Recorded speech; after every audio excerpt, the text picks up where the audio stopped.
following suggested reading list, compiled in cooperation with the American Library Association, will provide additional information on a variety of subjects related to the nuclear issue. Nuclear Madness by Dr. Helen Caldecott. On Thermonuclear War by Herman Kahn. Nuclear War Survival Skills by Dr. Crescent Kearney. Nuclear Weapons and Foreign Policy by Dr. Henry A. Kissinger. The Fate of the Earth by Jonathan Schell. The Legacy of Hiroshima by Dr. Edward Teller. The Day After Midnight, The Effects of Nuclear War. U.S. Office of Technology Assessment Staff. Check your library or bookstores for these and other titles.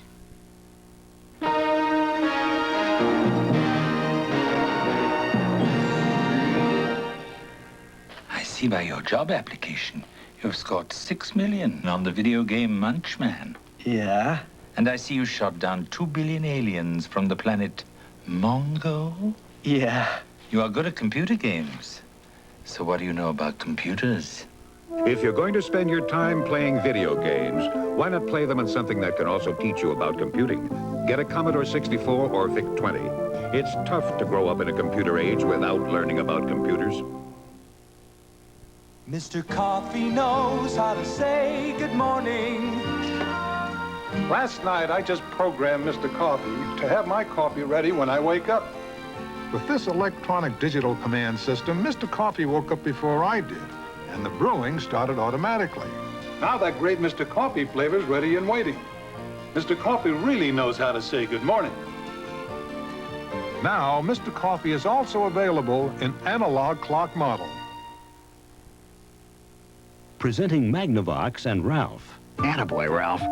Another day with my Magnavox. Look at that Magnavox picture. So bright and clear and so reliable. Whenever I'm ready, my Magnavox is ready. Yes, sir. If there's one thing I can count on, it's my Magnavox.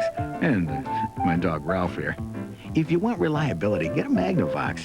Because I'm not giving up Ralph. Magnavox. The performance lasts. If you're ready for high-performance photography, the Minolta X700 program system is ready for you.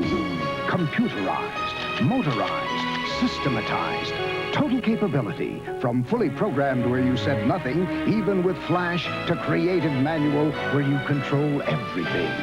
The high-performance Minolta X700, voted Camera of the Year on 2 continents.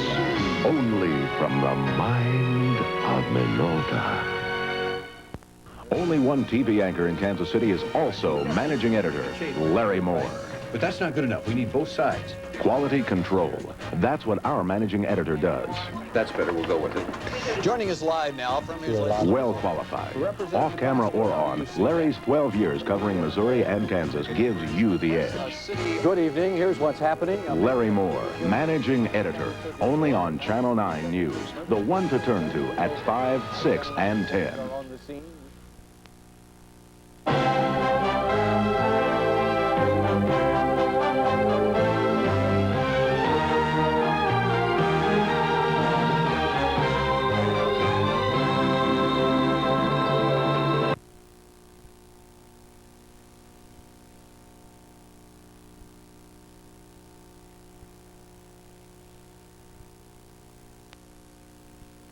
I hope this doesn't happen at all.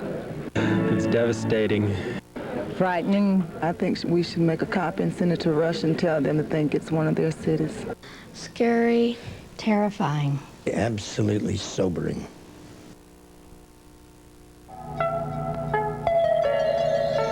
This is a Channel 9 News special report.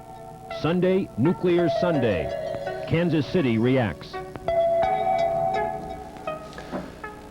Good evening, I'm Larry Moore, and for the next 30 minutes we'll be all decompressing together after the day after with local and national experts on the nuclear debate. ABC's Viewpoint program will be shown in its entirety immediately following a shortened 10 o'clock news. This movie has created its own groundswell, and we have asked the people who know to join us. Experts representing all divergent points of view. Live from our Lawrence studios, Dr. Paul Ehrlich, the internationally known Stanford University biologist, in from Washington, D.C. Robert Dolan, the president of the Young Americans for Freedom, and Dr. John O'Brien, an author and ecology specialist from KU.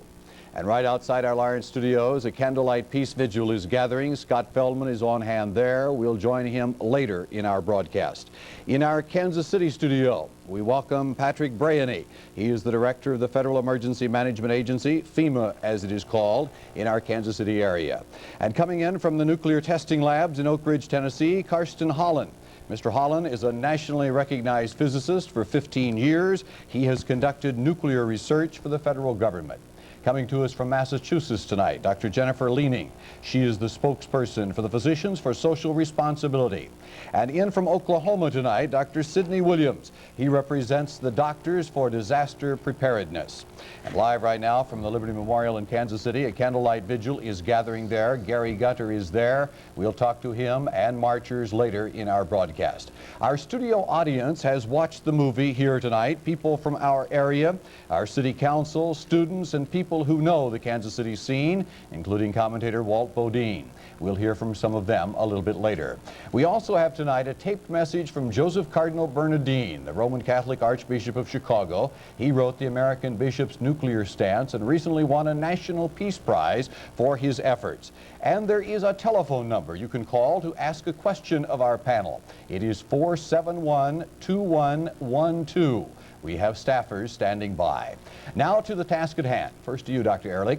Welcome to our program. Briefly, your reaction on the movie. Is it real, in your judgment? Well, it's real enough, but of course it does not include any of the effects that have been turned up by the scientific community in the last year. In other words, it is somewhat optimistic because people will not come out into sunlight. They will come out into darkness and extreme cold, higher radiation levels than previously thought, and toxic smog covering much of the northern hemisphere. So the movie is very over-optimistic in a way, but I think it brings home to people a gut feeling of what terminology like taking out a city means. You are calling the past 2.5 hours optimistic? Not me, but a very large portion of the scientific community in the United States now. The Nuclear Weapons Lab at Lawrence Livermore, the Sagan Group, the National Center for Atmospheric Research, the National Academy of Sciences, all have done a series of studies which indicate that we're going to have a nuclear winter if we have a full-scale nuclear war, as was shown in the movie. Mr. Holland, you have done considerable research as a nuclear physicist. What is your view of the movie tonight? Well, I feel it has a great impact, and I feel the crying shame, however, is that it does not show any of the defenses that can be taken against nuclear weapons. And I do not believe that the scientific community has accepted the nuclear winter. Although a lot of names have been thrown out in support of it, it has not been accepted by the community-wide. So I think the crying shame is the lack of civil defense in this movie. Optimistic tonight? There were too many people running around afterwards because there was no civil defense.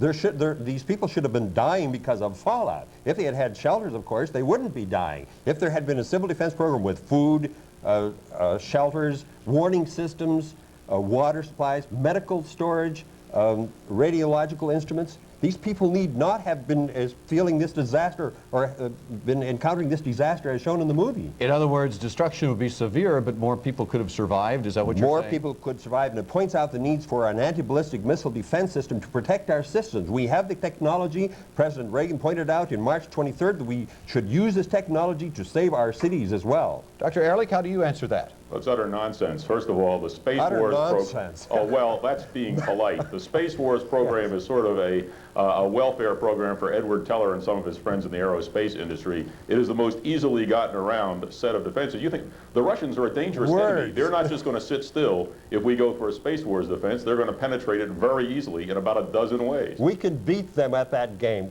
Yes, we can. Just like we beat them at Merving, right?